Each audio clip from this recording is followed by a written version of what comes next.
After Dunkirk, we needed to replenish all of our tanks. We left all our tanks in Dunkirk, in Normandy.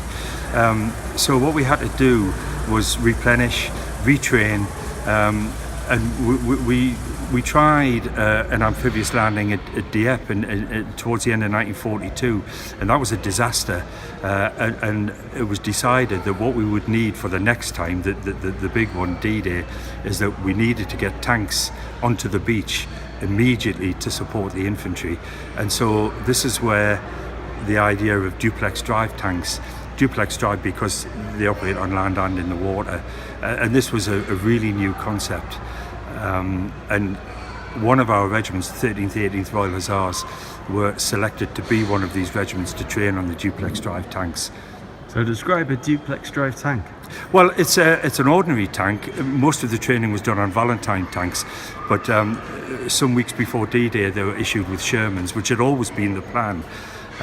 They just weren't sure whether they could get enough produced in time, which they did.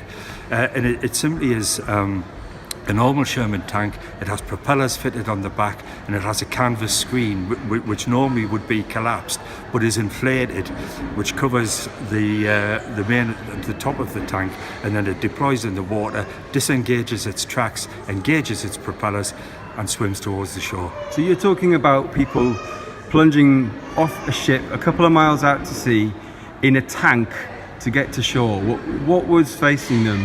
Well, the weather is the first thing. The plan on D-Day had been to deploy 5 miles from shore, but decisions were taken locally at various times to change that.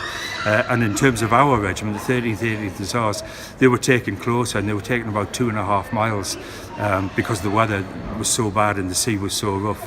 So they deployed into the sea 2.5 miles from shore, and it took them over an hour. The normal speed was about 4 miles an hour, which is kind of a brisk walking pace. And of course, with the conditions being so bad, it took them a little longer. So they're in the water for just over an hour. And fortunately for the 13th, 18th Hussars, all but 2 of the tanks, they deployed 36, and 34 of them actually got to the beach. So they were facing the sea, they were facing the weather, and what were they facing on the beach? Well, they were facing enemy fire. Now, one of the great things about D-Day was that the deception plan had been so successful that it wasn't until these tanks had actually deployed and were in the sea that the Germans woke up to the fact that they were being attacked, and that all played in their favour. What also was a great advantage for our lads who were deploying to Sword Beach, which was on the far left of the assault, as they looked at it, was that the British airborne assault, which had taken place the previous night, had been hugely successful, which meant that the Germans couldn't get reinforcements up to that part of the beach. And how did the soldiers describe it?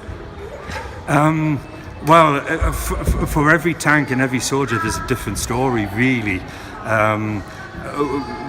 One chap whose account we draw on quite heavily, Patrick Hennessy, talks about having just deployed into the sea, glancing over to another landing craft and seeing a tank from their regiment come out, didn't get away in time from the landing craft, which then bumped it, and the tank went straight down to the bottom with the loss of all the crew except the commander, who managed to get out.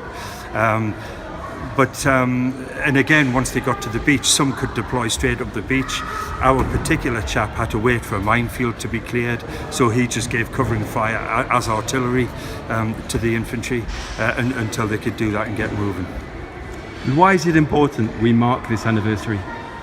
Well, there's a number of reasons, really. We're starting to lose this generation of people. We do very much hope to have a D-Day veteran with us tomorrow for our talk. But we're now capturing their stories. It's very important that we get the stories of these men.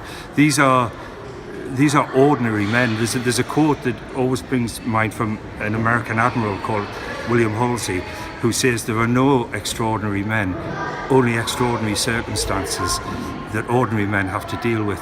And I think that sums up D-Day absolutely. These are ordinary men dealing with extraordinary circumstances, and the sheer bravery of sitting in a tank and being pitched into the sea is absolutely remarkable.